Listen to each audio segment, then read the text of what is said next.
পরিপূর্ণ ইমানদার ওই ব্যক্তি যার হৃদয় আল্লাহ ও তার রাসূলের প্রতি ভালোবাসায় পূর্ণ এবং যিনি তার কথা ও কাজে সেই ভালোবাসার প্রকাশ ঘটান। সেই ব্যক্তি অন্যের প্রতি মহত্ব, সহানুভূতি এবং ন্যায়পরায়ণতায় অটল থাকে। এটা ইমানের পূর্ণতার নির্দেশ। রাসূলুল্লাহ সাল্লাল্লাহু আলাইহি সাল্লাম বলেছেন, তোমাদের মধ্যে কেউ পূর্ণ ইমানদার হতে পারবে না যতক্ষণ না তার প্রবৃত্তি আমার আনা শরীয়তের অধীন হয়। এছাড়াও পূর্ণ ইমানদার ব্যক্তি অন্যদের জন্য এমন কিছু করে যা সে নিজের জন্য কামনা করে।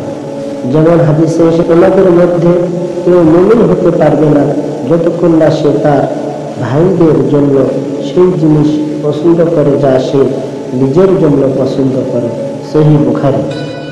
রাসূলুল্লাহ সাল্লাল্লাহু আলাইহি ওয়াসাল্লাম বলেন, পূর্ণ ইমানদার সেই ব্যক্তি যে আল্লাহ ও তার প্রেরিত রাসূলের উপর বিশ্বাস স্থাপন করে এবং সেই বিশ্বাসের প্রতিফলন তার দৈনন্দিন জীবনের কর্মে ফুটিয়ে তোলে।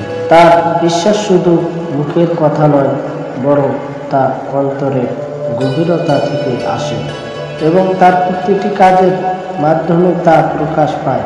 পূর্ণ ইমানদার ব্যক্তি আল্লাহর আদেশ পালন করে এবং নিষিদ্ধ কাজগুলো থেকে বিরত থাকে।